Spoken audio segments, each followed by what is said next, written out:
in both of these concerns, protection and survival.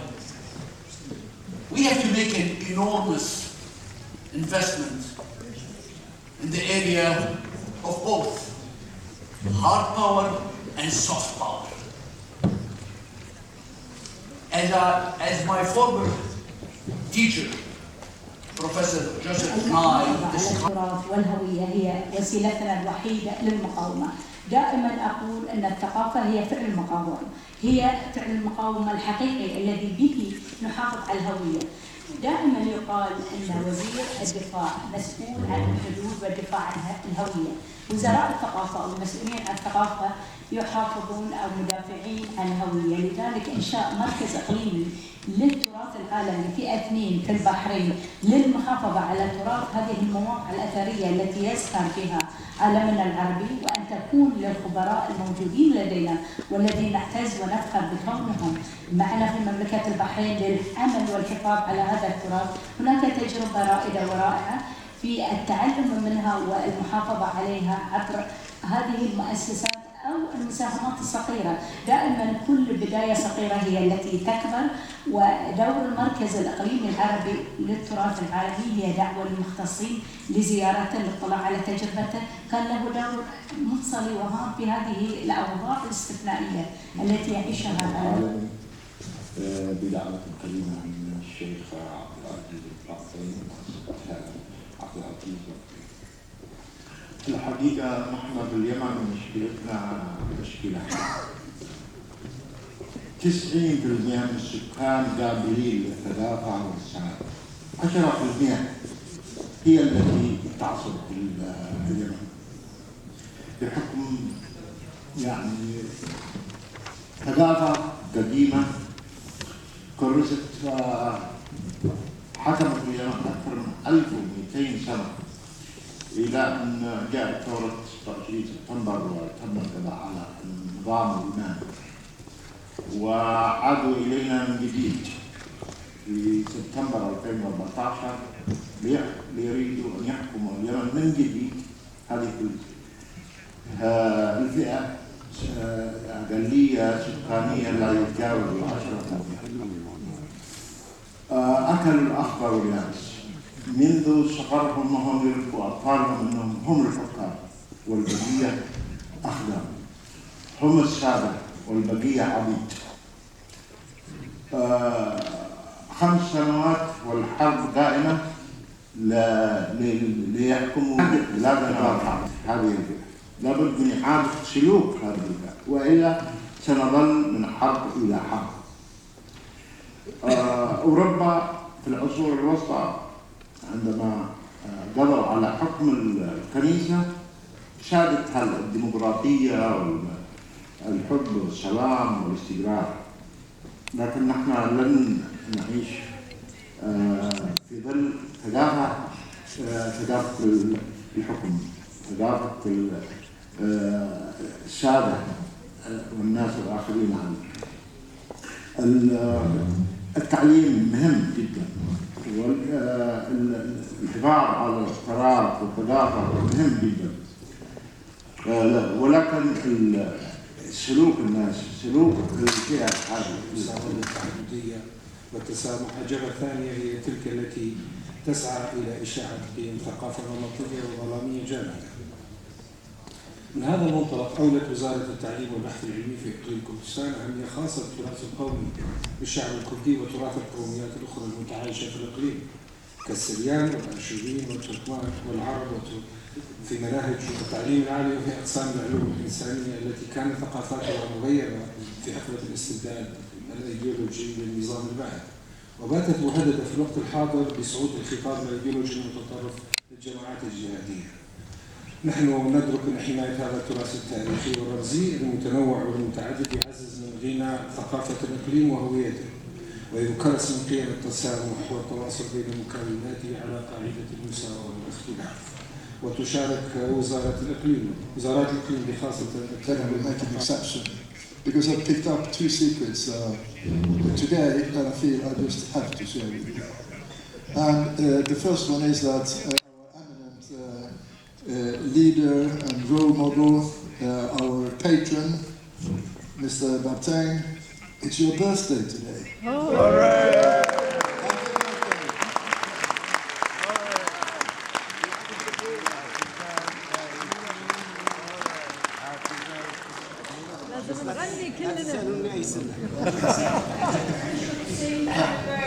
Yeah, we should. I think we will do it after the session. And then we will take the no, I think it will all stay.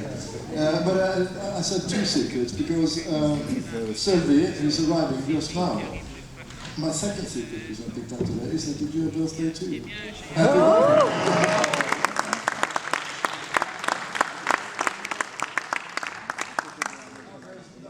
More birthdays.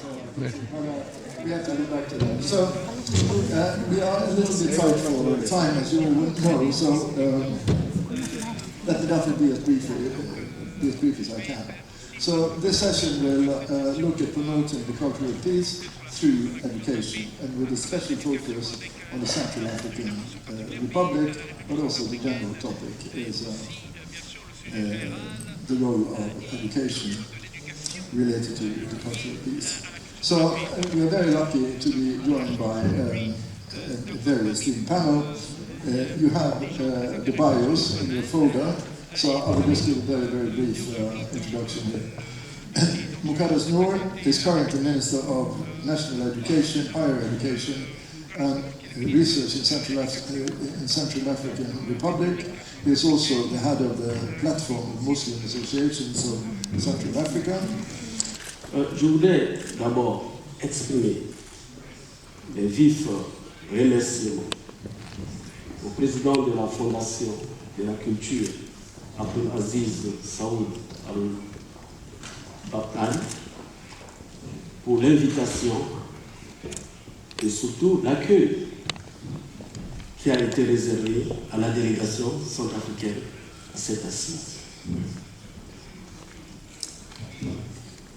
Ma présentation, ou encore si vous voulez mon allocution, sera axée sur un programme d'éducation à la citoyenneté et à la cohésion sociale dans les écoles et les communautés de mon pays, c'est-à-dire la République centrafricaine.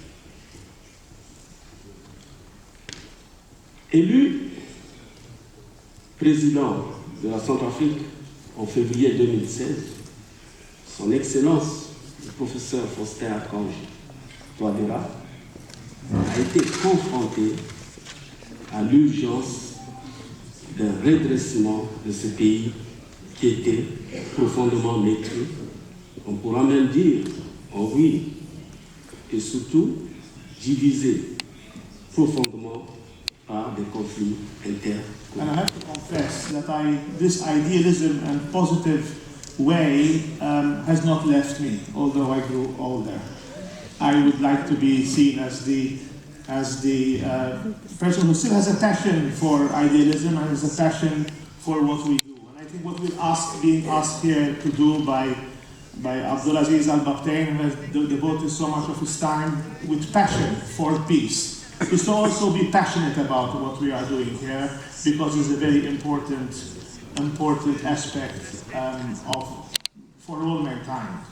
Of course, the experience of the Central Republic of Africa has shown that, of course, you can come to an agreement, that talks can lead to an agreement, that conflict can be overcome, but clearly it needs also to be an agreement which is implemented, but also invigorated by a shared culture of peace and a renewed sense of community, away from close sectarian and tribal allegiances. For we are all called to make our contribution. In the words of Edmund Burke, all that is necessary for the triumph of evil is that good men do nothing. And I think we all must keep that in mind. We must bear in mind the UNESCO's constitutional statement that since wars begin in the minds of men, it is in the minds of men that the defenses of peace must be constructed.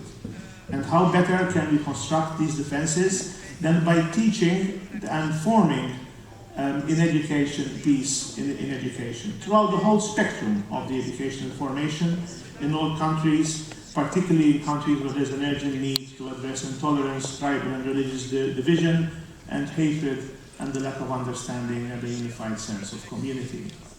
So we need to work in the light of some events which have shown that peace can be kept. And perhaps one of the biggest examples we have is our much maligned European Union. We are at The Hague, the city where historically, in his quest for a continuing peace, Winston Churchill, on the 7th of May 1948, delivered his famous speech to the European Congress, propagating the idea of a united Europe, pre-Brexit of course, as a guarantee for peace, security and prosperity for the free peoples of this continent. And this union has managed, in fact, to keep a vibrant peace for over 70 years by undertaking a unique political, economic and legal construction on the blooded soil of the very continent that was the cause and the main theatre of 2 world wars in 1 century. At the heart of وهو تغيير موجه يتحقق بالخبرات والمعارف التي يكتسبها المتعلم في مراحل تعلمه المختلفة. ولهذا فليس من المستغرب أن يكون ميدان التعليم خير سبيل موصل لاستلهام القيم الإنسانية الرفيعة التي يتمثلها النشء، وتكبر معه شيئا فشيئا حتى تصبح التعليم والتلقين الهدف الأساسي من التعليم. إن قيم السلام السامية التي يعودها تحقيقها رسالة هذا المنتدى الكريم بهذه أعظم القيم اللي يحتاجها العالم بصورة ملحة في هذا الوقت العصيب التي طغت عليه النزاعات المدمرة وتعالت فيها أصوات آلات الحق. أيها الحضور الكريم، نحن نناقش دور التعليم في نشر ثقافة السلام ونبذ الكراهية والعداوات. Mesdames et messieurs, c'est avec un réel plaisir que je prends la parole également que ce panel soit présidé par le président de l'International Peace Institute, M. Rod Larson. Avant de partager avec vous mes propos, je souhaiterais également exprimer mes vifs remerciements au président de la Fondation de la Culture, Abdulaziz Saoud Al-Battam. Merci. Merci pour l'accueil de la délégation centrafricaine. Merci de l'accueil dont la délégation centrafricaine a pu bénéficier depuis son arrivée. Et d'autre part, permettez-moi également de vous féliciter, ainsi que vos équipes, pour la qualité de l'organisation de cette conférence. Mesdames et messieurs les chefs d'État, mesdames et messieurs, comme dit en préambule, c'est un réel plaisir d'intervenir sur la thématique de la culture de la paix à travers l'éducation, une thématique qui est chère à tous en général, mais en particulier à la République centrafricaine, mon pays, pour lequel ce concept de culture de paix est fondamental. Il est difficile de constater qu'en 2019, le concept de la culture de la paix soit encore à l'ordre du jour, du fait de l'existence encore et toujours de conflits et guerres dans le monde. En se référant à l'acte constitutif de l'UNESCO, dont mon prédécesseur a mentionné, qui énonçait déjà en 1945, je cite, « Les guerres prennent naissance dans l'esprit des hommes, c'est donc dans l'esprit des hommes que doivent s'élever les défenses de la paix. » Est-il donc utile de rappeler à tous l'urgence de multiplier et surtout de mutualiser nos efforts pour plus d'efficacité dans les processus et dans les dynamiques que nous entreprenons tous au nom du concept de la culture de paix. 73 ans après l'entrée en vigueur de l'acte constitutif de l'UNESCO, cette culture de paix, à travers l'éducation, reste un défi pour tous, et encore dans de nombreux pays, si ce n'est dans pratiquement tous les pays. Car les conflits et les guerres se multiplient à travers le monde, mettant à mal l'ensemble de nos efforts pour bâtir une paix durable, tant au niveau national qu'international. Au-delà de ce constat, nous observons par ailleurs, de manière réconfortante et avec optimisme, que des efforts conséquents sont réalisés dans certains pays. Certes avec difficulté, mais avec une conviction assurée des leaders politiques. Tel est le cas en République centrafricaine, où la ferme volonté de son Excellence, le professeur Faustin Archange Touadéra, président de la République, chef de l'État, de ne retenir qu'une solution pacifique à la crise centrafricaine. Une volonté qui est en totale cohérence et en conformité avec le principe même établis par les institutions internationales, comme par exemple l'UNESCO, qui a identifié comme domaine d'action pour l'Afrique, dans le cadre de son projet de stratégie à moyen terme de 2014 à 2021, la construction de la paix par l'édification des sociétés inclusives, pacifiques et résilientes. Un autre exemple, la résolution des Nations Unies qui définit également que la culture de la paix est un ensemble de valeurs, d'attitudes, de comportements et de modes de vie qui rejettent la violence et préviennent des conflits en s'attaquant à leurs racines par le dialogue et la négociation entre les individus, les groupes et les États. Monsieur Abdelaziz El Babtine, président de la Fondation, que je suis très heureuse de retrouver aujourd'hui. Nous avions il y a quelques années tenu une session, vous en avez parlé ce matin au Parlement européen, sur le dialogue de religion qui avait été extrêmement positive. Et je voulais vous remercier de l'opportunité que vous me donnez de m'exprimer aujourd'hui devant vous. Dans ce lieu si symbolique pour la paix, pouvoir faire quelques réflexions sur la nécessité de promouvoir, de partager et d'ancrer la culture de la paix dans nos sociétés. Je ferai plutôt la vision des institutions européennes et du Parlement européen, dans le cadre d'un exemple très concret. En tant que députée au Parlement européen, je dois dire que la construction européenne en est le parfait exemple. Au lendemain de la Seconde Guerre mondiale, et afin de dépasser les antagonismes entre les États européens, de faire reculer les aspirations nationalistes et de contrer les esprits de revanche, l'intégration européenne a su disséminer la culture de la paix. Certes, l'intégration économique a été le premier moteur, mais rapidement, l'éducation et la culture se sont imposées. Ainsi, on prête souvent à Jean Monnet, l'un des pères de l'Union européenne, cette citation: « Si c'était à refaire, je commencerai par la culture ». Rapprocher en Europe les systèmes éducatifs et s'ouvrir à la culture de l'autre ont donc été une des priorités de la construction de l'Union européenne, avec, bien entendu, l'établissement du marché commun. Je voudrais, dans cette culture, cette éducation, cette culture de la paix, prendre un exemple très concret. Je crois pouvoir dire ici que le programme Erasmus est, dans ce sens, une des plus grandes réussites européennes. Lancé en 1987, ce programme a permis à 9 millions de jeunes Européens de se connaître, de s'ouvrir les uns aux autres et de construire un véritable sentiment d'appartenance. Ils ont eu la possibilité d'aller étudier dans un autre pays européen, et ce n'est pas seulement une valeur ajoutée dans un parcours éducatif, mais un moyen de construire une communauté au-delà des frontières nationales. Découvrir une autre culture, comprendre le fonctionnement institutionnel et expérimenter la vie quotidienne de ses voisins européens a renforcé plus que jamais la paix en Europe. In particular, but also to culture today, and particularly cultural heritage. I am also willing to say that here I was 20 years ago with Federico Mayor, the then Director General of UNESCO, to present the second protocol of the 1954 Convention, which was mentioned this morning as the first UNESCO convention concerning the protection of cultural heritage in case of armed conflict.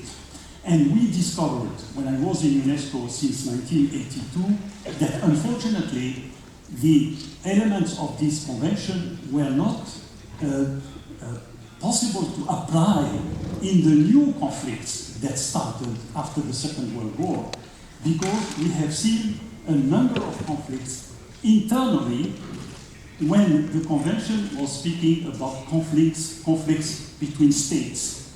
These new conflicts, we were looking at them, and we were looking at them on the basis of 2 points. One, it was civil wars, internal conflicts, of course damaging the population, creating people dying, refugees, But also, and this was the new element of this new conflict, cultural heritage became a target. And in my career,